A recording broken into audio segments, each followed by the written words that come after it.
bom dia! O Enem está no ar, a sexta-feira chegou e a nossa equipe toda agradece a sua companhia. Olha como é que está o tempo no Recife. Hoje não deve chover de acordo com a APAC, tá? Então pode escolher à vontade a sua programação de fim de tarde, noite. No Sextou aqui do Enem, a gente traz sugestões para você programar o seu fim de semana todinho. Vamos falar sobre o aparecimento de timbus num bairro da Zona Oeste do Recife. Tem muito morador assustado. Um menino foi picado por um escorpião na escola.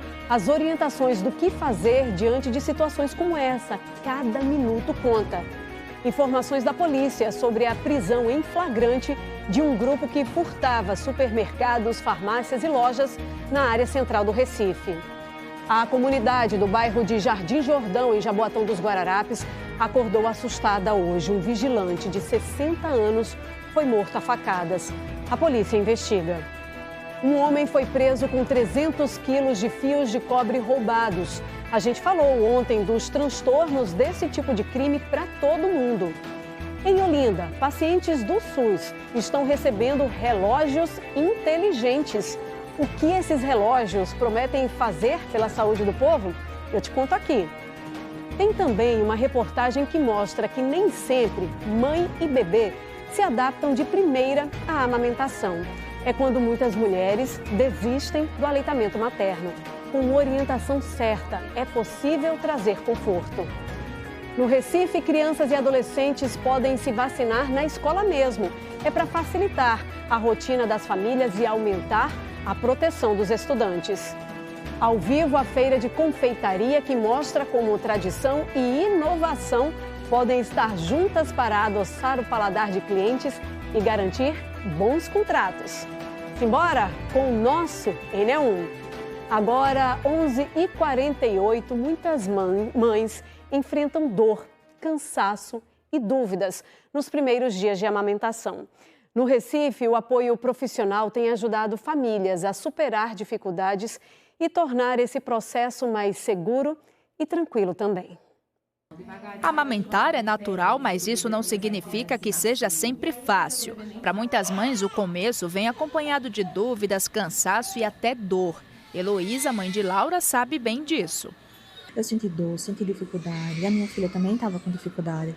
E aí eu procurei aqui o banco de leite, procurei ajuda, porque eu tenho interesse em continuar com a amamentação. Quando alguma coisa não vai bem, pedir ajuda pode fazer toda a diferença. É o caso de Bruna, que buscou atendimento no IMIP e encontrou o suporte necessário para amamentar a Isabela. Eu sentia muita dor quando ela mamava. E também meu peito começou a empedrar. Ao procurar aqui, foi visto pela Sandra. E aí ela percebeu que minha filha tinha a língua presa. Onde o hospital não conseguiu visualizar isso. E aí ela encaminhou ao odontopediatra, onde viu toda a linguinha da minha filha. Eu fiz o procedimento aqui pelo IMIP também. No Banco de Leite Humano do IMIP, as mães recebem orientação para encontrar a posição mais confortável e entender melhor o próprio corpo. Muitas vezes, a dificuldade da amamentação está relacionada à pega e posição. Então, algo que parece muito simples, na prática, quem já amamentou sabe que não é. Exige paciência, persistência e muita orientação. Amamentar também é um processo de aprendizado que precisa de muita paciência. Nem sempre a mãe e o bebê conseguem sozinhos encontrar a melhor posição, pega, ritmo. Por isso, mais do que esperar a dor passar, é importante seguir as orientações de procurar ajuda assim que alguma coisa parecer fora do lugar. Além da dor e das fissuras, o leite empedrado e o cansaço extremo também podem transformar a amamentação em uma experiência difícil. Por isso, o apoio e a presença dos pais são fundamentais. Diogo e Carla são pais da pequena Aurora, que tem apenas 8 dias de vida. Durante esse tempo, a mãe tem enfrentado obstáculos e Diogo faz questão de dar todo o suporte. Quero fazer minha filha, no amor da minha vida, e é muito importante o crescimento dela. E o desenvolvimento. No IMIP, o Banco de Leite Humano oferece atendimento gratuito. Além das orientações sobre o processo de amamentação, o espaço também oferece acolhimento para as famílias que vêm de outros locais. Toda criança nascida no IMIP é recebida aqui na primeira semana. Mas também Crianças nascidas em outros serviços, seja de maternidade pública ou maternidade privada, elas podem ser atendidas aqui. Nosso horário de funcionamento é de 7 a meio-dia, de 1 da tarde às 5 da tarde. E aí funcionamos no sentido de acolher essa mãe e prestar esse serviço de orientação e de resolver, muitas vezes, esses problemas da mama puerperal, ou seja, as dificuldades que vêm no puerpério relacionadas à amamentação. Outro serviço oferecido e que pouca gente conhece é o de consultoria em amamentação. Camila trabalha com esse suporte, orientando as mães por consultas online. Então, muitas mães acham que amamentar é algo espontâneo, automático, né, instintivo. E, na realidade, algumas delas, nesse comecinho, precisam de ajuda para iniciar, para aprender como segura o bebê, como prepara a mama antes do bebê chegar para sugar de fato. Essa daqui é uma massagem que ajuda a deslocar o edema para trás. A gente faz nesse sentido e nesse outro sentido. E aí isso ajuda a amolecer a areola, ela fica mais maleável e até pode escorrer um pouco do colostro. Essa outra massagem aqui vem em seguida, também para amolecer e aliviar a areola. E depois que a gente massageia, a gente pode fazer esse movimento aqui com um C, os dedos alinhados na linha do mamilo, leva lá dentro, aperta e solta. É um movimento de expressão, ordenha. Então vai tornar a areola mais murchinha, maleável e facilitar a pega. Eu já tinha visto muitos vídeos, muitas explicações, e aí qual era a diferença dos vídeos para essa teleconsulta? E ela me falou, não, você não vai usar a bombinha, você vai aprender a fazer a ordenha manual. Aí foi quando ela me ensinou na videochamada como eu iria fazer, qual seria o movimento, como eu deveria fazer, qual momento era o momento exato de fazer. Isso aí foi bem decisivo para mim até hoje. O que diferenciou os vídeos para consultoria foi a humanização mesmo, o serviço prestado, de aquela atenção. Mesmo depois da consultoria, Camila continuou me acompanhando, continuou tirando minhas dúvidas. E até Camila, que sabe tudo do assunto, também sofreu durante a amamentação. Eu tive mastite, eu tive candidíase. A minha bebê, ela tinha uma dificuldade bem específica, né, que alguns bebês nascem, porque ela tem uma síndrome rara. Então eu precisei de muita ajuda nesse começo, até que a amamentação se estabelecesse e se tornasse algo mais espontâneo. Que as mães possam conversar mais, né, sobre esse momento, para poder tirar essa ideia de que a amamentação acontece de uma forma natural. Pode acontecer? Pode, mas existem situações em que ela não acontece e não é para desistir, dá para recuperar, tá? No Recife, crianças e adolescentes podem ser vacinados em unidades de saúde, claro, e também nas escolas municipais. É uma forma de aumentar a imunização infantil. Às vezes, os responsáveis têm dificuldade de organizar a rotina para passar num posto de saúde. E com essa iniciativa, os estudantes que apresentam a autorização que foi enviada para as famílias recebem as doses no horário escolar. E a repórter Natália Dielu está numa dessas escolas que tem o programa Vacina Nota 10 e já está aí com uma turma, né, Natália? E conta quais são as doses que ficam disponíveis, né, nesse encontro aí dos estudantes com as vacinas. Bom dia. Bom dia, Camila. Bom dia para todo mundo. Olha, tem vacina contra a polio, tem vacina contra meningite, sarampo, covid, todas as vacinas que estão ali, né, no calendário vacinal previstas aí pelo SUS, oferecidas pelo SUS. E tá uma festa na escola, né, porque acaba todo mundo se reunindo, a comunidade, os alunos também. Tem aqui a Capivara, Mary Cristina, né? Tem o MC Gotinha, tem também o palhaço Pedro, né? Todo mundo aqui para chamar as crianças para esse momento, que é um momento de cuidado com a saúde, mas também pode ser um momento divertido e lúdico. Tem até uma turminha aqui, ó, que recebeu uma medalha. Qual é seu nome? Júnior. Júnior, vai se vacinar agora? Já sabe qual vacina vai tomar, não? É da gripe. Da gripe, tá certo. Vocês são gêmeos, né? Qual é seu nome? Arthur. E você, Arthur, tá tranquilo, tá gostando desse dia aqui na escola? Tô. Deixa eu falar aqui também, porque a vacinação está acontecendo aqui dentro. Os professores também podem tomar as vacinas contra a gripe e as crianças têm a possibilidade de atualizar, né, a caderneta de vacina. E tinha umas meninas aqui que estavam doidas para aparecer no NE1, né? Qual é seu nome? Maria Alexia. Maria, me conta quantos anos você tem, o que é que você está achando do dia de hoje na sua escola com essa vacinação? Eu tenho 8 anos e eu tô achando muito bom, as brincadeiras achando muito boa. E agora eu vou tomar minha vacina da gripe. Ai, corajosa! E você? Meu nome é Maria Luísa. E você, Maria, tá com a medalhinha também, é? Sim. Me conta, qual vacina você vai tomar? Qual é a importância de se vacinar? Eu vou tomar a vacina da gripe e é muito importante para não ficar com aquele negócio. Para não ficar doente, né? E vocês? Estão também esperando a vez de vocês. Qual é seu nome? Isadora. Isadora. Quantos anos tu tem, Isadora? 8. Vai tomar qual vacina? Da gripe. E o que é que você acha dessa iniciativa que está acontecendo aqui, desse dia de hoje de vacinação na sua escola? Boa. De tomar para ficar bem. Também tá olhando aqui, todo mundo muito corajoso com a medalhinha aqui, né? Deixa eu entrar para poder trazer mais informações, porque vai acontecer também em outras escolas. Até novembro, né? São mais de 400 escolas. Aqui está a equipe de vacinação.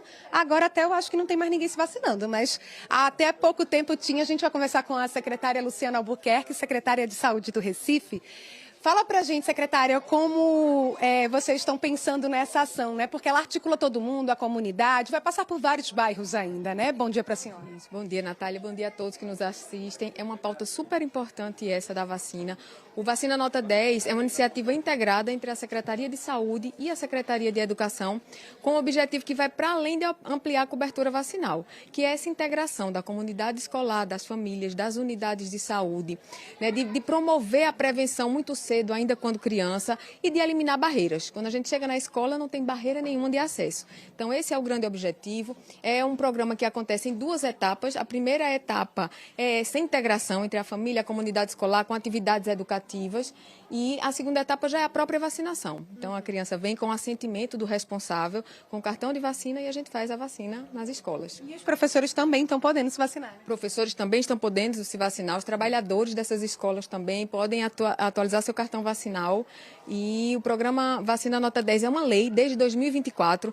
Em 2025, vacinamos mais de 17 mil pessoas só com esse programa. Então, é um programa exitoso, onde a gente tem tido muito êxito, tanto na ampliação da cobertura, como nessa integração e nessa motivação da prevenção mais cedo, ainda quando criança.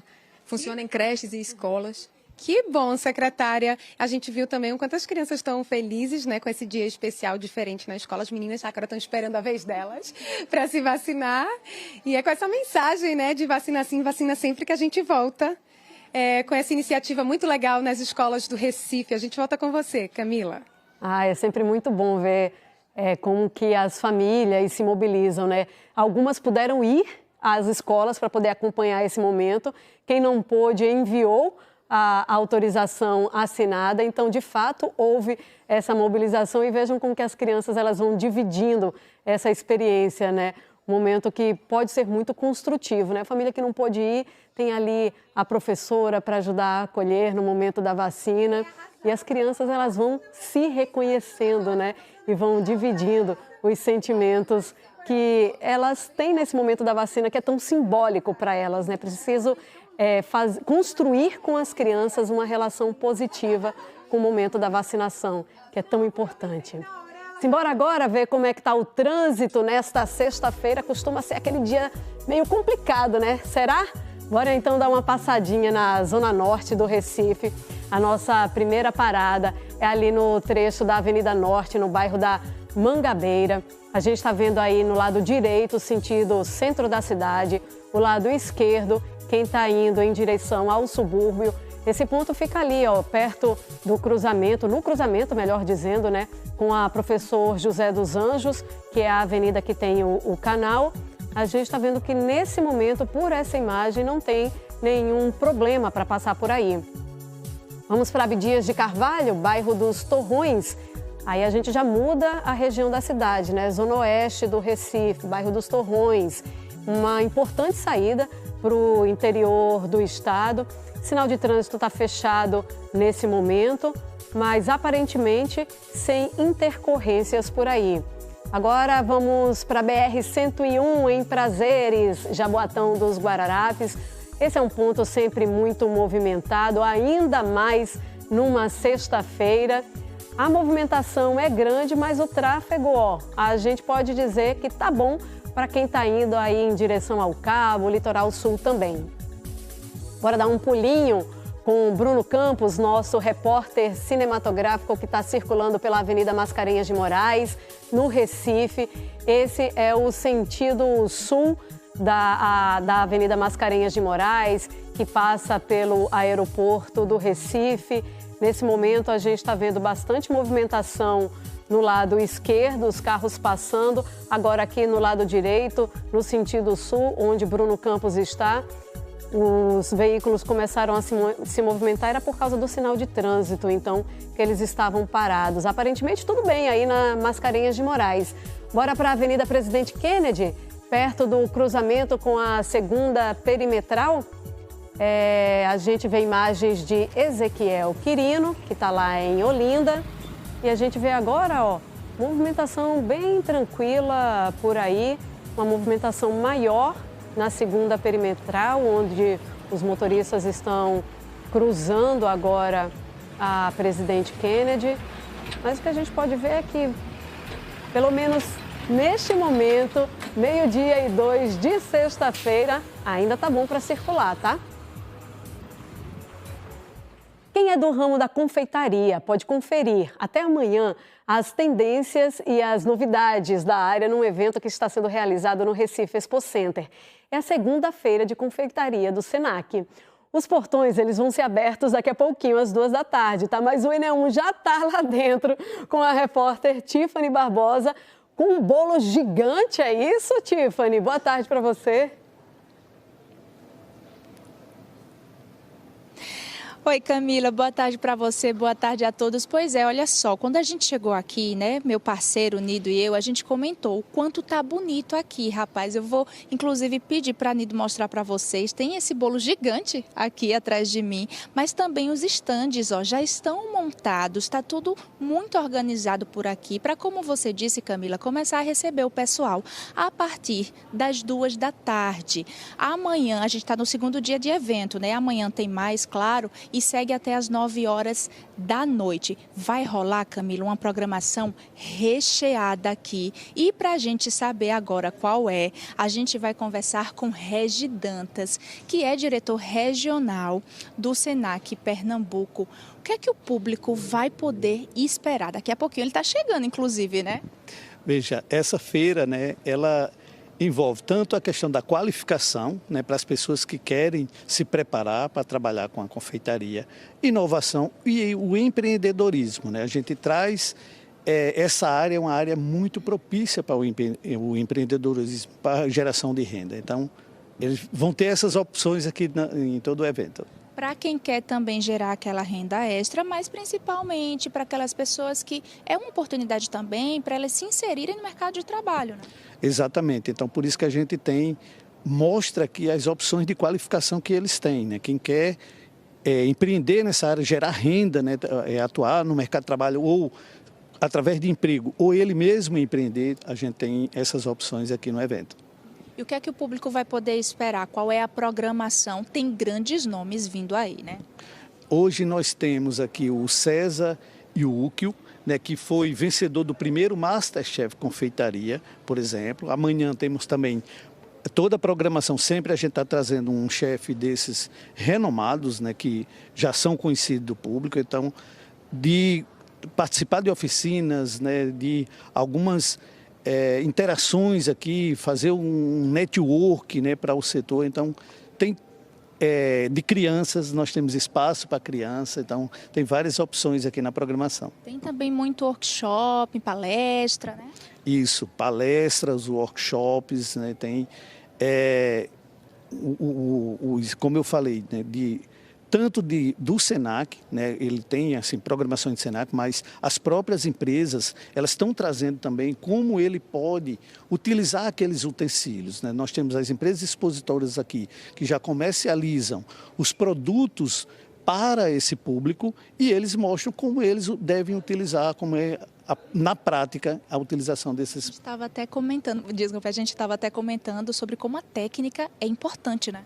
Pois é, né? Porque a gente vê aqui a parte artística, a parte de design, né, que eles podem aplicar. Então, tudo isso são coisas que eles precisam aprender, participar de formações, ver como na prática isso é feito. Ontem, por exemplo, a gente teve aqui a Vivi Cake mostrando, ela tem lá um programa, né, o que é bolo, o que é fake, né, e aí você fica na dúvida, aquilo é um bolo ou não é.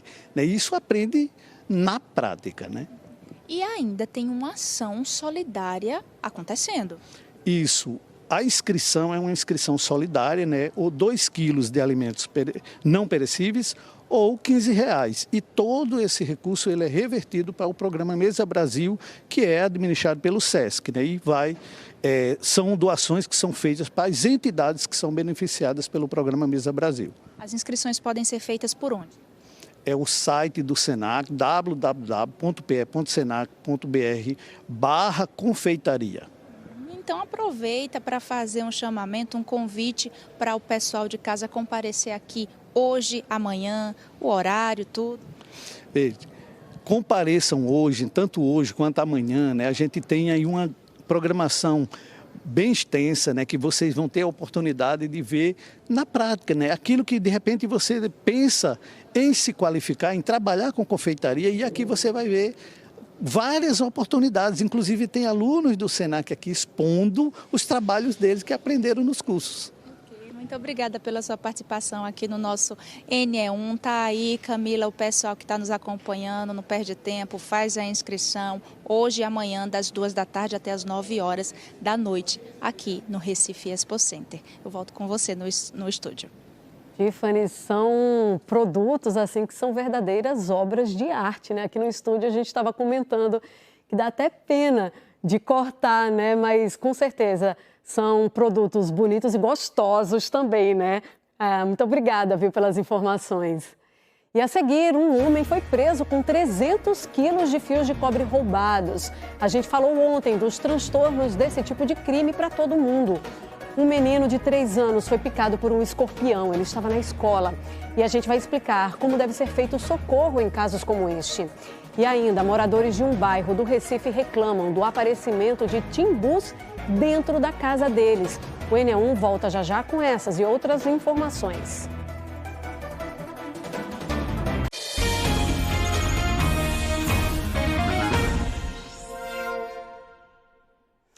NE1 de volta, pessoal. 12:09. Vamos falar sobre a saúde do homem, que ainda é um tabu para muitas famílias, né? Isso acaba atrasando o cuidado e a prevenção de doenças. Mas a atenção com o corpo precisa começar bem cedo, ainda na infância, e seguir pela vida toda. Quem vai nos ajudar a desmistificar esse assunto é Natália Dielu, que está com um médico especialista, porque é preciso informar, Natália, para as famílias, né? Se existe uma idade que é a idade ideal para ir para uma consulta específica para falar sobre a saúde do corpo masculino ou não, se é ali na infância, pais e mães observando qualquer mudança no corpo dos filhos. Olha, Camila, existe uma recomendação, sim, né, para que esse menino, esse adolescente, ele busque a primeira consulta com um urologista entre 12 e 14 anos, então essa é a recomendação, né? E é importante também que as famílias observem, porque tem algumas alterações que surgem ainda na infância, né? A gente está aqui ao lado do Dr. Antônio César Cruz, que é urologista, a gente vai falar sobre esse assunto. Doutor, primeiro falando da infância, né? Bom dia, boa tarde para o senhor. Quais são as alterações mais comuns? O que as famílias têm que ficar atentas? Porque a gente sabe que tem fimose, tem outras alterações que podem surgir ainda na infância, né? Boa tarde, Natália. Boa tarde a todos. Na verdade, A saúde masculina ela deve começar a preocupar desde a infância, né? Uma preocupação que deve passar pela adolescência e se cuidar a vida toda. Na verdade, historicamente, o homem deveria procurar por conta da próstata a partir dos 50 anos, mas a gente sabe que, na verdade, começa na infância. Então, os pais devem sempre acompanhar essa evolução, o desenvolvimento das crianças, né? E identificando, por exemplo, a falta de um testículo na bolsa escrotal, né? Ou a presença de fimose, que é a não exteriorização da glande, alteração da cor da urina. Isso normalmente o pediatra já acompanha, mas qualquer alteração, anormalidade nesse campo aí, deve ser sinalizado o médico que acompanha e, se for o caso, encaminhado para o urologista. Nessa idade, né, dos 12 aos 14 anos, em que se deve procurar pela primeira vez o urologista se não tiver tido nenhuma alteração anterior, como é essa conversa, doutor? O que é verificado? O senhor estava me falando da importância do homem, do menino, conhecer o próprio corpo, né? Isso. Essa idade é a idade em que aparecem o que a gente chama de caracteres sexuais masculinos.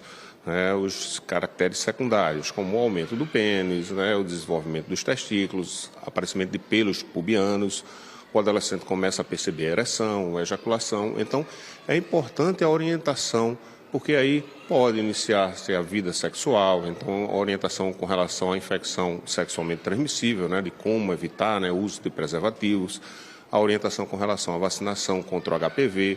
Então, é uma conversa muito mais de orientação, As meninas, elas costumam procurar o ginecologista já cedo, enquanto que os homens normalmente têm alguma resistência até da família, mas é importante pelo menos essa avaliação para orientação. E com que frequência depois dessa primeira consulta? Porque nós, mulheres, fazemos exames preventivos, com frequência. Os homens também precisam fazer esses exames, adolescentes? Na verdade, não existe um prazo determinado para uma nova consulta, Essa consulta de orientação, ela deve acontecer entre os 12 e 14, como já foi mencionado, mas depois apenas se houver alguma dúvida ou se houver alguma alteração. A consulta de rotina aí vai mais para a idade adulta, depois dos 45 ou 50 anos de idade, que é a avaliação da próstata.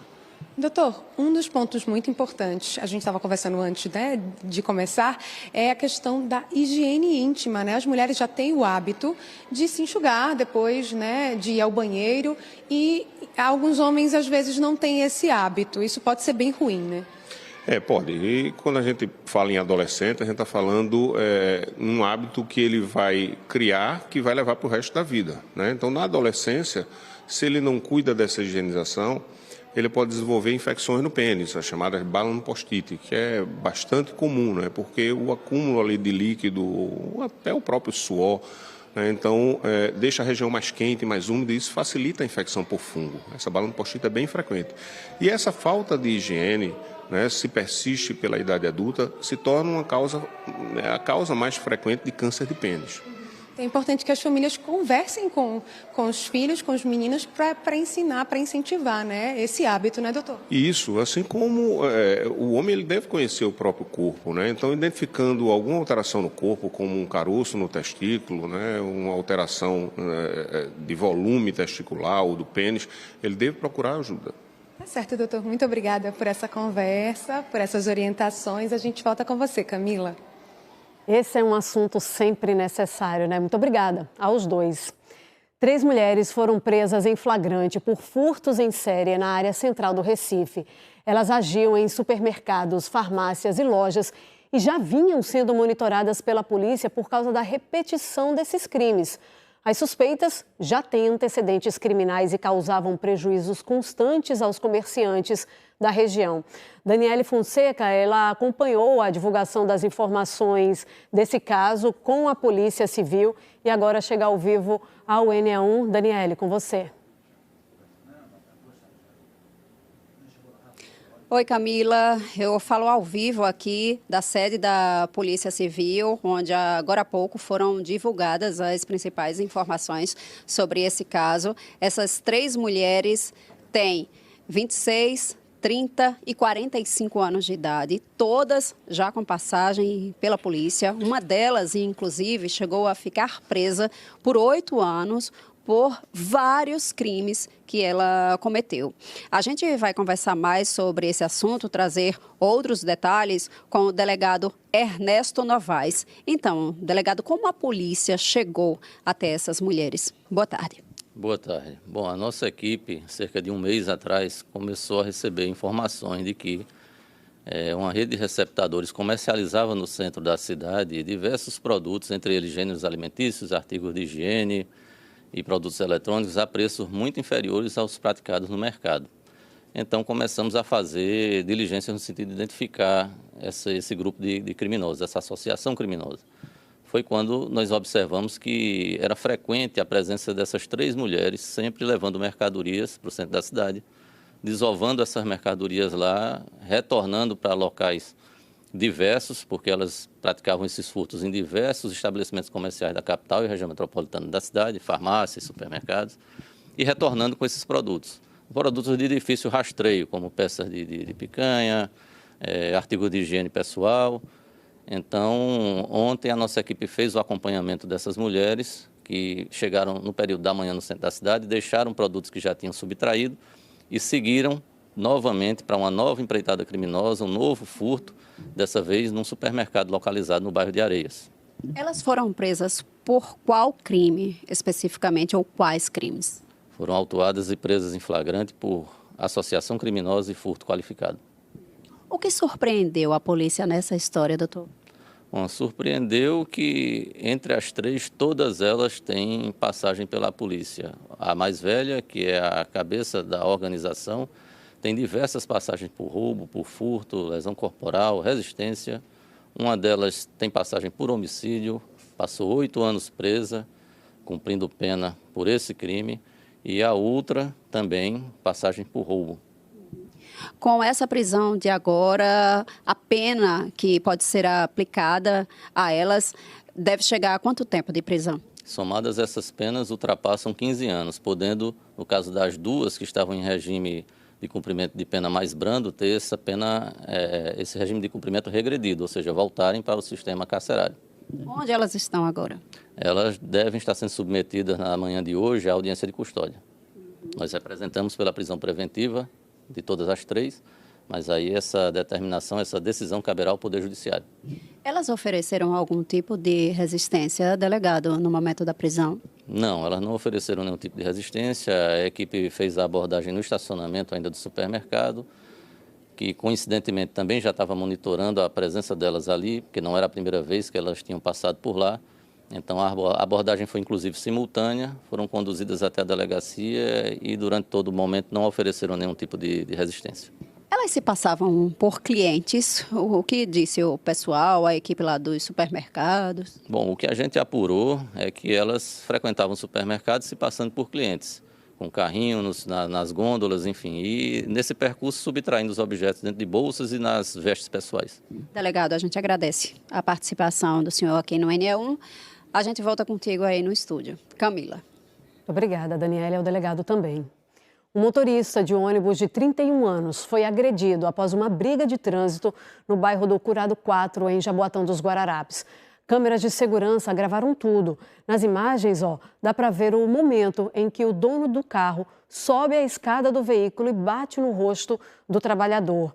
O motorista do ônibus registrou queixa e contou à polícia que a violência começou porque o ônibus esbarrou no retrovisor do carro do homem da agressão. Aí o motorista do carro passou a seguir o ônibus. Foi até o terminal, encontrou o motorista e começou a agredi-lo. Além dos tapas, o rodoviário conta que foi xingado e ameaçado pelo agressor, que exigia dinheiro para consertar o retrovisor. 5 passageiros testemunharam tudo. O sindicato da categoria repudiou o ataque. Um idoso de 60 anos que trabalhava como vigilante foi esfaqueado e morreu hoje de manhã. O crime foi no bairro de Jardim Jordão, em Jaboatão dos Guararapes.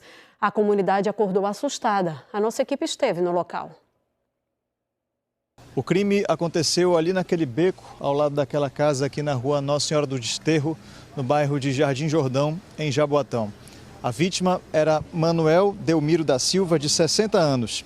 Ele trabalhava como vigia em um posto de combustível aqui perto. Ele havia acabado de deixar o trabalho por volta das 4h30 da manhã e seguia para casa. Foi quando teria sido surpreendido por um homem.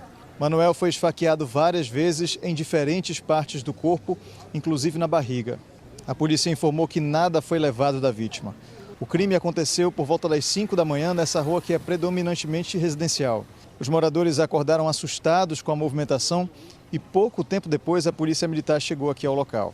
Depois, equipes da Polícia Civil e da Polícia Científica também estiveram aqui. Uma equipe do DHPP, o Departamento de Homicídios e Proteção à Pessoa, ficou responsável pelas primeiras investigações. A Polícia Científica realizou o trabalho de perícia para tentar encontrar vestígios que ajudem a reconstruir o que aconteceu. E a polícia também deve verificar as imagens de uma câmera de segurança de uma padaria que fica bem ao lado do local do crime. Ainda não há confirmação de que a câmera tenha registrado esse ataque. A família de Manuel Delmiro da Silva permaneceu reunida aqui nas proximidades, muito abalada com a morte e muitos moradores também aqui pelo local. Agora a investigação tenta descobrir quem cometeu esse crime e o que motivou. Meu cunhado, ele é uma pessoa boa, trabalhador, nunca fez maldade para ninguém. E a gente agora está sem entender o porquê fizeram essa barbaridade com ele. Porque ele não é envolvido com droga, ele não bebe, é de casa para o trabalho para casa. E aqui, nessa região que a gente mora, ele é querido por todo mundo. E, de fato, a gente não sabe o que realmente aconteceu. O caminho que ele vinha ir para casa, porque ele mora sentido para cá. Aí era o caminho que ele descia direto para trabalhar. Quando largava do trabalho, descia por aqui, direto. Os gambás de orelha branca, mais conhecido como timbus, são comuns principalmente em áreas de mata. Mas em um bairro da zona oeste do Recife, essa rotina está um pouquinho diferente. Eles se reproduzem até 3 vezes ao ano e podem ser ariscos. Por isso, o aparecimento frequente de timbus está assustando os moradores. Quem mora no Engenho do Meio já se acostumou com uma visita que nem sempre é bem-vinda. Os timbus, animais silvestres comuns em áreas de mata, têm aparecido cada vez mais perto das casas. Os moradores dizem que depois da retirada de árvores na região, a presença dos animais ficou mais frequente. O forro da casa de seu Gustavo está cedendo com o peso dos timbus, que, segundo ele, são muitos. Quase todas as casas estão com esse problema, né? Depois que desmataram o habitat natural dele, fizeram ali tipo um piscinão, eles não têm onde comer e correm para dentro das casas. Faz mais de 2 meses e meio que eu venho lutando com as autoridades para fazer alguma coisa. Dona Sônia mora há mais de 30 anos no bairro e quase todos os dias se depara com um animal pela casa. Na semana passada, encontrou um timbu morto no teto. Eu senti um mau cheiro e fiquei olhando, investigando. Quando eu vi, foi essa mancha aqui. Aí eu fui para o quintal e fiquei olhando. Quando eu vi, estava ele só com a cabeça do lado de fora, como se estivesse tentando fugir antes de morrer. E fora os relatos dos vizinhos que tem. Ele entrou na casa de uma vizinha ali, subiu na mesa, comeu a fruta. Do rapaz ali no primeiro andar, ele subiu também, foi para cima da mesa. Segundo esta bióloga, quando a vegetação muda, os animais também precisam encontrar novos lugares para viver e buscar alimento. E no ambiente urbano, as residências podem acabar oferecendo justamente o que eles mais procuram. Eles são animais que vivem também, vamos dizer, no ecossistema urbano, então fazem parte da fauna urbana, mas eles necessitam também de árvores, de vegetação, que é o abrigo principal. Quando esse abrigo desaparece, então eles procuram abrigos nos telhados, em algum local que ele possa dormir, porque sendo animais noturnos, eles passam o dia inteiro dormindo e somente à noite é que eles saem para buscar comida, forragear e fazer todas as outras atividades. A presença de um animal silvestre dentro de casa pode assustar, mas as orientações dos especialistas é não tentar resolver a situação à força por conta própria. O ideal é manter a distância e afastar crianças e animais domésticos. Como todo mamífero, existe uma troca, né, de vírus, de bactérias entre humanos e esses animais. Mas é muito raro os casos em que os marsupiais podem causar doenças. Agora, eles são realmente atraídos à noite, eles vão procurar comida. E a gente pode dizer que o timbu come praticamente de tudo. Deixar uma fruteira ou, por exemplo, cascas de frutas, às vezes nos vasos de plantas, nesse momento eu não aconselho. Outros cuidados também podem ajudar. Deixar sempre o lixo muito bem fechado, não colocar restos de alimento com acesso para eles, né? Fechar sempre, deixar os lugares limpos o máximo possível, né? E eles, com certeza, eles vão sair, porque eles não são animais territoriais, eles não ficam muito tempo no mesmo lugar. A Polícia Militar informou que não houve acionamento para essa ocorrência de timbus no Engenho do Meio e reforçou que o Batalhão de Policiamento Ambiental pode fazer o resgate de animais silvestres. O número para solicitar o serviço é 190. E o Corpo de Bombeiros disse que atua em situações de risco ou perigo iminente, como animais presos, feridos, dentro de residências ou sem possibilidade de saída. Nesses casos, a orientação é ligar para o 193. A Polícia Civil apreendeu 300 quilos de fios de cobre e prendeu em flagrante um homem de 48 anos por receptação qualificada. Vamos chamar novamente Daniele Fonseca, que hoje acompanhou as informações da Polícia Civil e traz agora os detalhes para a gente dessa ocorrência. Daniele. Camila, essa prisão em flagrante aconteceu na BR-101. Né? O caminhão vinha das cidades da Mata Norte em direção a Jaboatão dos Guararapes, na região metropolitana, e num determinado trecho aconteceu essa prisão. Quem vai conversar com a gente e trazer outros detalhes é o delegado Bruno Dilgaldi. Então, delegado, como aconteceu essa prisão? O caminhão já estava sendo monitorado? Como é que foi a atuação da polícia nesse caso? Boa tarde. Boa tarde. Então, nessa semana, tomamos conhecimento de que um caminhão, tomamos conhecimento da placa, da identificação do caminhão. Esse caminhão viria da região norte, da região metropolitana, em direção à zona sul da região metropolitana. E viria, obviamente, para a BR-101. Então, na quarta-feira, dia 12, realizamos esse monitoramento na BR, visualizamos o caminhão e iniciamos o acompanhamento. Em determinado momento, por estratégia, realizamos a abordagem, era um indivíduo de 48 anos que estava conduzindo esse veículo, e no interior, na caçamba do caminhão, era um caminhão de médio porte, vários objetos metálicos, típicos de reciclagem. E em uma determinada região da caçamba tinha uma lona protegendo alguns materiais e fomos ver diversos sacos de estopa com fios de cobre dentro desses sacos aí. Os fios de cobre, eles possuem aquelas características de cabelo de anjo, que se chama, que é o fio de cobre que já é limpo, ele é queimado, depois subtraído ele é queimado, então ele fica naquele formato, um fio fino, que é típico de fio de cobre furtado, da fiação. O motorista do caminhão estava sozinho, como vocês falaram aqui agora há pouco na coletiva de imprensa. Qual foi a reação? Ofereceu resistência? Qual foi a justificativa dele para esse material? Ele conversou muito superficialmente com a gente, não teve resistência. No momento da abordagem, a gente estava com uma viatura caracterizada, então legitima a abordagem, não poderia nem se alegar que seria uma abordagem irregular da nossa parte. Então ele não sofreu resistência, conversou pouco com o nosso efetivo. Na delegacia ele ficou em silêncio, ele estava sem telefone, estava sozinho e não disse nem de onde vinha e para onde ia. A gente suspeita dessa informação porque ele é oriundo de Jaboatão dos Guararapes, Então a gente acredita que ele estaria levando esse material já de um ferro velho, Isso são as investigações estão em andamento, mas a gente acredita que saíram de um ferro velho e estava indo para outro ferro velho, um outro receptador um pouco maior, e ia seguir essa cadeia da receptação. Delegado, a gente tem sempre feito reportagens sobre esse assunto, inclusive ontem o NE1 exibiu um material sobre isso que eu gravei com o cinegrafista Rodrigo Lobo. Por que isso atrai tanto as pessoas, esse tipo de material? Os criminosos, quem está envolvido nesse tipo de crime? Quem furta esse material geralmente é aquele usuário de droga que mora na rua, que não tem muito a perder. Então, assim, é um bem, é um objeto que está, não posso dizer que está à disposição, mas está na rua, está em via pública e facilmente eles conseguem escalar um poste ou entrar num túnel subterrâneo, quando o fio é subterrâneo, e com um alicate, um objeto de corte, conseguem cortar. Alguns são eletrocutados, mas muitos deles conseguem subtrair esse objeto aí. E muitas vezes, o local que esse que esse fio está passando, não tem policiamento no local e facilita essa ação criminosa. Esse homem de 48 anos foi preso em flagrante. O que aconteceu na sequência? Onde ele está agora? Ele foi preso em flagrante, foi autuado pelo crime de receptação qualificada. É importante dizer que não só receptação qualificada. Hoje em dia tem uma alteração legislativa que dobrou a pena da receptação qualificada quando o objeto furtado é fio de cobre. A receptação qualificada tradicional, a pena é de 3 anos de reclusão a 8 anos e multa.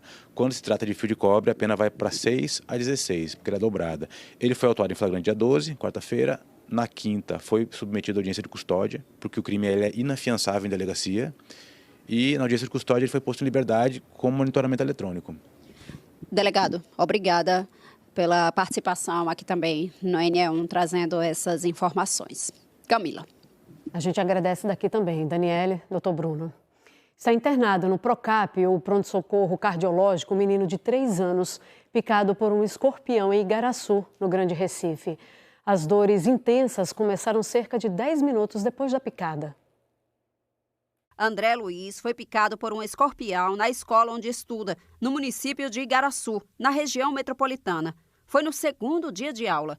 Quando ligaram para a família informando sobre o acontecido, ainda não tinham certeza do animal que tinha atingido o garoto. E como eu sei que a picada dói muito, eu perguntei como é que ele está reagindo agora. Ela disse, não, ele está calminho, não está chorando, está lá na sala com os amiguinhos. E aí eu disse a ela, tô de olho no celular, qualquer alteração você me liga. Aí com 10 minutos ela ligou, ele já estava gritando de chorar. Aí foi eu e meu pai, a gente pegou ele, levou ele para o hospital de Igaraçu. Lá, assim que preencheu, né, a fichinha dele lá, ele já saiu vomitando. Ele ficou do HR até sexta-feira. Lá ele já foi entubado, né, tomou o soro, o escorpião, já foi entubado porque a picada lesionou o coração dele, o pulmão. E aí ele já foi entubado, foi direto para a UTI e ficou na UTI até sexta-feira. Aí na sexta-feira ele foi transferido para cá.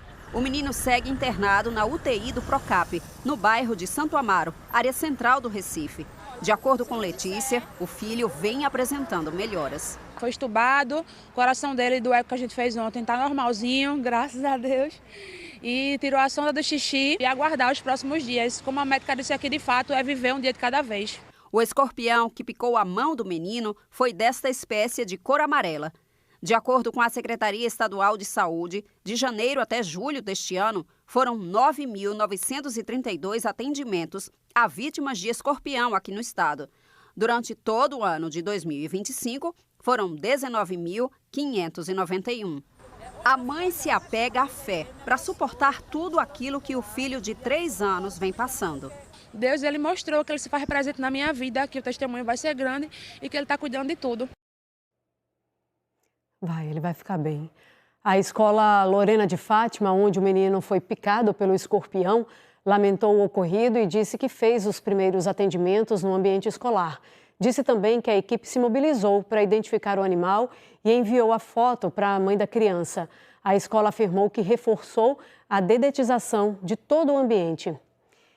Em casos como esse do menino André Luiz, muita gente não sabe em que momento procurar ajuda. E os primeiros minutos, eles são essenciais para evitar complicações de uma picada de escorpião ou outro animal peçonhento. A repórter Tiffany Barbosa volta a conversar aqui agora sobre esse assunto. Ô Tiffany, você está com um representante, né, junto com você.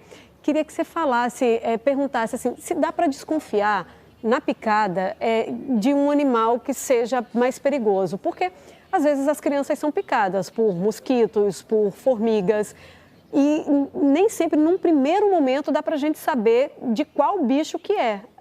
Tem alguma coisa que a gente possa observar para acender esse alerta o quanto antes?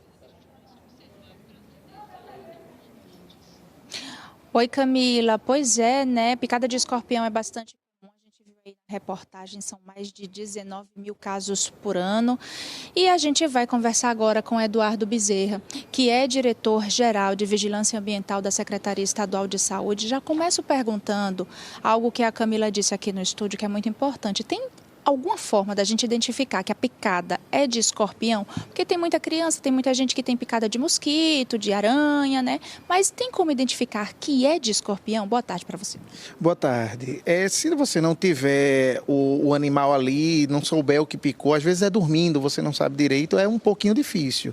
Porque não é uma picada necessariamente que deixa uma marca reconhecível, como é uma serpente, como é um cão, como é uma abelha, um gato. Então ele não deixa tanta marca assim. Por isso que ele é muito importante você ter o animal. Eduardo, vou contar até o meu caso aqui, aproveitar. Eu fui picada por um escorpião ao acordar, fui ao banheiro, né? Inclusive ele estava camuflado, viu? Ali na cerâmica, que era um pouco amarelada. Senti a dor, caí assim um pouquinho, que eu não tive muita força de ficar em pé. Pedi ajuda da minha mãe, ela me chamou meu tio para me ajudar a levar, né, ao atendimento. E aí, no caminho, a minha picada foi no dedo mindinho do meu pé. A dor já estava no pé da minha barriga. Isso é normal? O que é que isso significa? É o veneno andando, assim, popularmente dizendo, pelo nosso corpo? É literalmente dizendo, né? Ele vai ali, ele vai fazendo, vai sensibilizando todos aqueles nervos ali e a dor ela vai acompanhando esse trajeto daí, ele fica muito naquele local onde você recebeu a picada. E aí, o que é que a pessoa que foi picada por um escorpião deve fazer imediatamente? Imediatamente é buscar uma unidade de saúde. A dor ela é quase que imediata, ela vai aumentando de forma quase que imediata, então procura uma unidade de saúde. E se for em caso de crianças com menos de 12 anos e idosos, aí é que você deve buscar mesmo. Né? Então, não tem muita coisa a fazer com relação a isso, é só a unidade mesmo. E aí tem algum sinal que indique agravamento, como você falou, principalmente nos casos das crianças? Quando ele sai da dor e vai mexendo na pressão, vai mexendo em casos, episódios de vômito, náusea, coisa do tipo, então você já começa a ter um sinal de agravamento aí. Mas é bom em crianças e idosos não deixar chegar nem nesses sinais. Quais são os cuidados que a gente deve ter para evitar ali o aparecimento de escorpiões? Entulhos, então procurar não ter entulho em casa. Às vezes a gente faz uma construção, uma reforma, guarda tijolo, guarda essas coisas. Isso para o escorpião é uma mansão. Então você precisa evitar isso, o lixo, a presença de barata. A barata é o alimento principal do escorpião. Então onde tem barata, a possibilidade do escorpião proliferar é muito grande. Então essa limpeza ela é muito importante. Eduardo, e assim, qual é o local exato que a gente pode procurar ajuda? É qualquer hospital? Procura a UPA, né? Hoje em dia a gente tem as UPAs muito próximas, então a UPA é justamente o espaço que você vai procurar para poder ser encaminhado em função da gravidade que está sendo apresentada. E aí pode ser também por telefone, com o Ciatox, tem algum serviço prestado nesse sentido? O Ciatox ele dá algumas informações ali, mas pela gravidade, a depender da gravidade, é bom para você ter algumas dúvidas, mas a depender da gravidade é interessante se levar, principalmente nesses casos específicos, né, para o hospital antes mesmo até de se ligar para o Ciatox. Se for criança e idoso, não dê nem esse tempo não, leve logo. Agora, Eduardo, rapidamente, uma picada, um caso, né? São casos bastante comuns. A gente estava falando, são mais de 19 mil casos por ano. Isso, são mais de 19 mil casos por ano. O escorpião, ele está numa época de maior atividade, porque a mudança, né, do clima, de um clima de chuva para um clima de sol, então eles ficam mais agitados. Então, é uma época que você tem que ter um cuidado um pouquinho maior. Eduardo, muito obrigada, viu, pela sua participação. Tá aí, né, Camila? Orientações dadas, muito cuidado e caso, claro, seja picado, procurar atendimento médico o mais rápido possível. Volto com você no estúdio. É isso, Tiffany, Eduardo da Vigilância Ambiental, obrigada. E para encurtar aí o caminho, gente, vai direto para a UPA, como o Eduardo falou, para não ficar pingando de lugar em lugar, porque cada minuto conta nessas horas. E a seguir, uma cadela foi atacada por um Rottweiler. O caso foi em Jaboatão e deixou moradores assustados.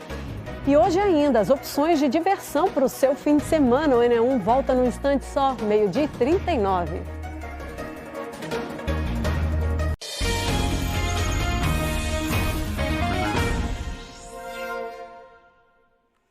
Uma cadela ficou gravemente ferida depois de ser atacada por um Rottweiler que escapou de um depósito de gás em Jaboatão dos Guararapes. E Natália Dielu tem mais informações sobre essa história. E que história, hein, Natália? Que história, Camila. assustadora, né? Imagens de uma câmera de segurança mostram o momento em que a cachorra de grande porte corre no meio da rua e avança sobre a cadela menor, que se chama Mel. O ataque aconteceu na noite da sexta-feira no bairro de Candeias. As imagens mostram quando a cachorra Rottweiler sai do depósito, que estava com a porta aberta, corre na direção de Mel e começa a mordê-la. Os animais foram separados com a ajuda de moradores da área. O G1 Pernambuco conversou com a tutora de Mel, que é Jennifer Simões. Ela disse que na hora do ataque ela estava com a filha pequena, né, de 9 anos. A filha pequena de 9 anos estava segurando Mel, enquanto ela, a mãe, estava segurando uma bebê recém-nascida. Então imagina o desespero, né, com 2 crianças e passando por essa situação. A família tinha ido a um espetinho e estava voltando para casa quando se deparou com essa Rottweiler. Então, a Jennifer Simões falou com o G1, deu todos os detalhes. Ela estava com 2 crianças andando perto de casa, perto desse espetinho, e graças à ajuda ali de moradores, das pessoas que estavam na área, o Rottweiler acabou soltando, né, a cadela menor, a cadela Mel. Você pode acompanhar os detalhes, saber como foi que aconteceu tudo isso, como a Rottweiler soltou a cadela Mel e o estado de saúde dela, acessando o nosso G1 Pernambuco. É bem fácil, só abrir a câmera do seu celular, apontar para o QR Code que está aparecendo aí na sua TV e você vai ver todos os detalhes, inclusive as imagens desse incidente lá em Candeias, imagens bem fortes. Camila, a gente volta com você. Obrigada, Natália. No QR Code você já vai direitinho para essa reportagem, tá? E você vai ver logo mais no Jornal Hoje que começa uma campanha para combater o casamento infantil. Roberto Kovalik chega agora com esse e outros destaques. Oi, Kovalik. Olá, uma boa sexta-feira para você e já adianto, um bom fim de semana.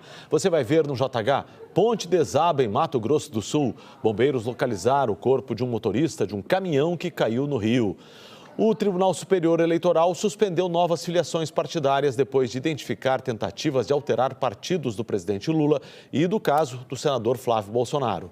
E mais, começa hoje uma campanha para combater o casamento infantil. Uma pesquisa mostra que o Brasil é o 6º país do mundo em número de casamentos antes dos 18 anos de idade. 8 meses depois do roubo da Biblioteca Mário de Andrade, em São Paulo, a polícia recupera 8 gravuras do artista francês Henri Matisse. 5 obras de Cândido Portinari ainda são procuradas. Espero você no Jornal Hoje. Até lá! Se organizando para o fim de semana, a gente preparou algumas dicas de diversão, cultura aqui no Recife, na região metropolitana. Sextou no N1.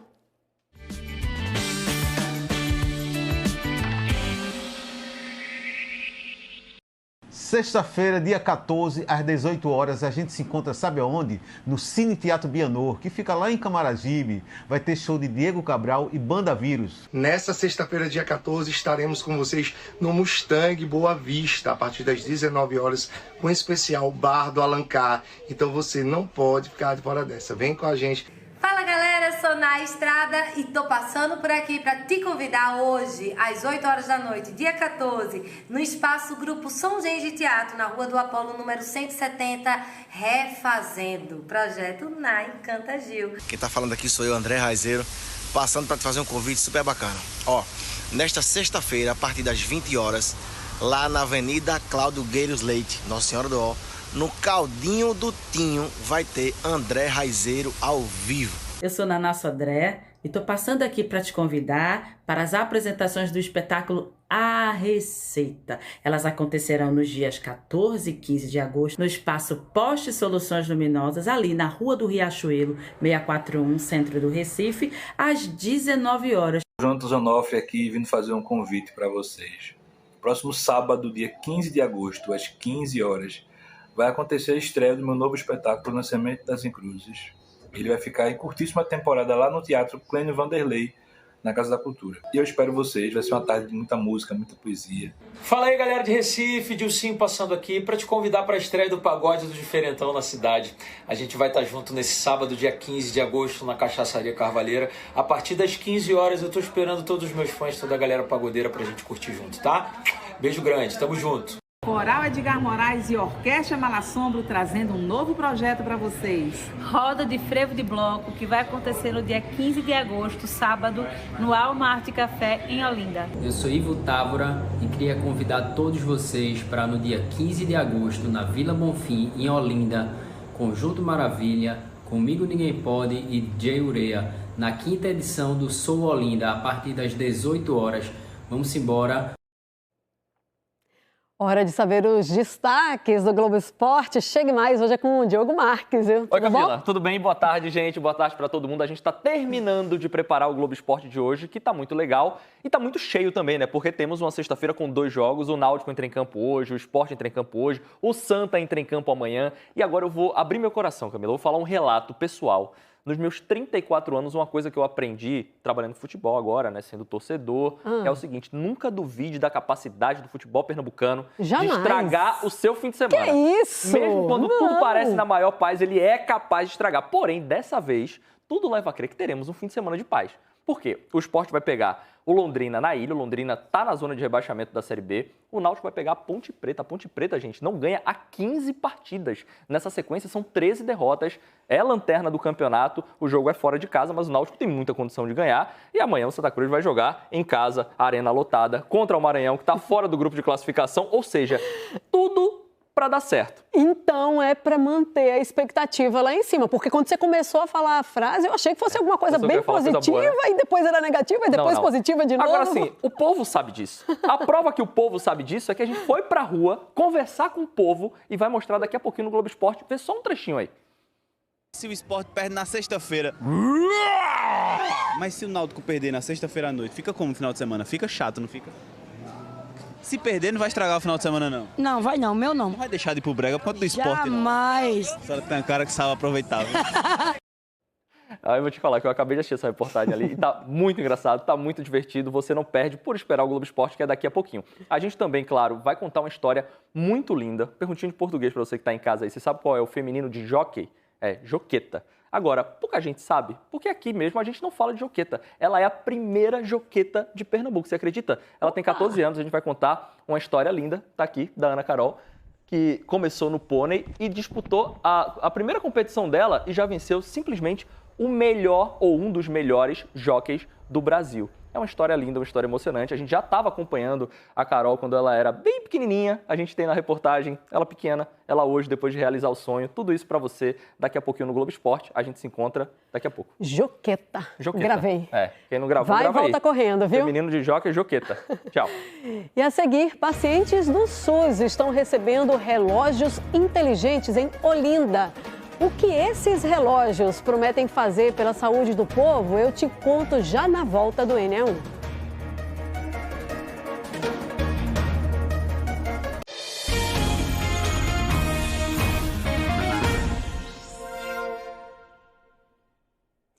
NE1 de volta agora, meio-dia, 54 minutos, e relógios inteligentes fazem parte de um kit de saúde todo tecnológico que está sendo distribuído aos pacientes do SUS em Olinda.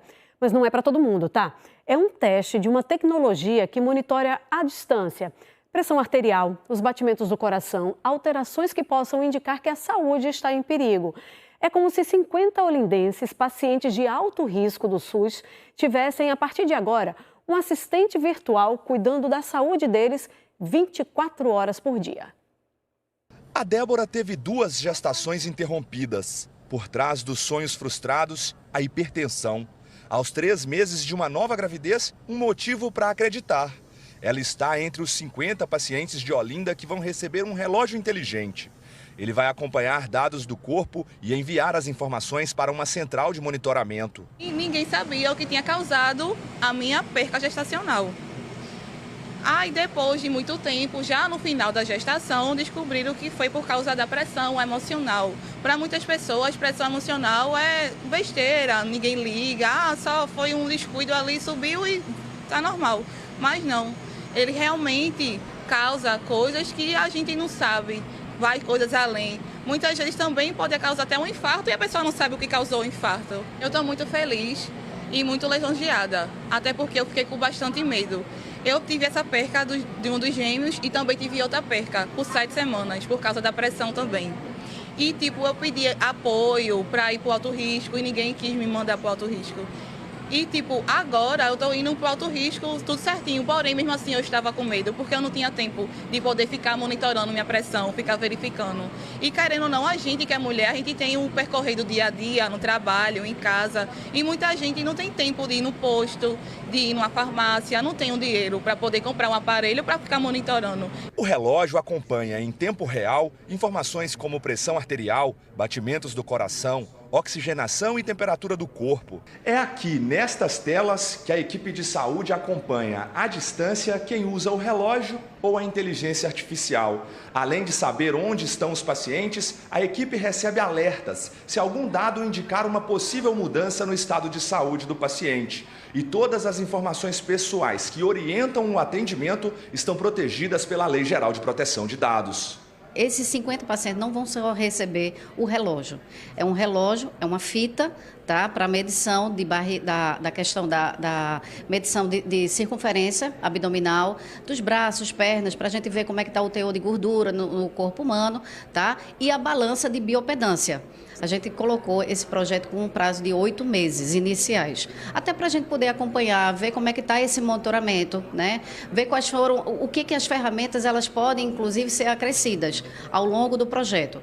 A partir desse projeto, a partir do fim do projeto, a gente, lógico, a intenção é expandir ao máximo. Veja que isso é um marco dentro da história do SUS. Isso é extremamente 0800, nenhum custo para o município. A empresa está custeando totalmente o nosso projeto. A tecnologia foi desenvolvida por uma startup. É inédito no Brasil, principalmente na área pública. A gente está trabalhando com essa orquestração do dispositivo. O monitoramento ele acontece de hora em hora através do relógio, então os dados sobem de forma automática. A IA ela faz uma pré-triagem baseada em cada paciente, então cada paciente tem a sua jornada específica e qualquer coisa fugindo daquela trilha, ela vem para a central de monitoramento, onde a enfermeira vai entrar em contato e dali ela vai continuar o desfecho, seja direcionando um agente comunitário de saúde ou direcionando o paciente para a UPA, até resolvendo o caso nessa mesma ligação. E é justamente a possibilidade de cuidar antes que o problema apareça que dá outro sentido à tecnologia. Para a Cibele, esse cuidado chega num momento muito especial da vida. Estou muito feliz porque acalma o coração saber que a gente está sendo mais bem assistida, né? Insatisfeita de ter conseguido, hein? Muito demais, mas muito feliz. Tanto eu como meu esposo tem 40 anos, então assim, é o nosso primeiro bebê. Então estamos radiantes, né? E agora mais tranquilos, porque está tudo certinho, estamos sendo bem acompanhados. Só agradecer. Cibele aí fazendo parte desse projeto piloto, né?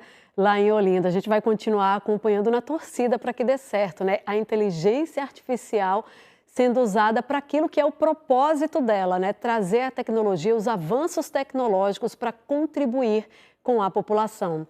E é sexta-feira, gente. Vamos para a segunda parte da nossa agenda. O N1 tem mais dicas de lazer e cultura para você.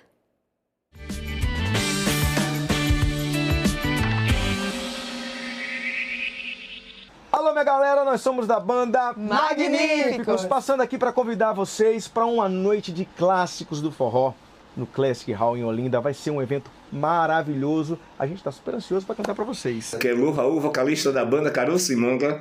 Estou aqui passando para convidar todos vocês esse sábado agora, dia 15/8, na oficina Rock Café, em Afogados, a partir das 8 horas, um grande tributo ao mestre Raul Seixas. Boa, meu pessoal de Recife, queria dizer que 15 de agosto eu vou estar aí no Armazém 14, levando a turnê Rasos pela primeira vez na cidade.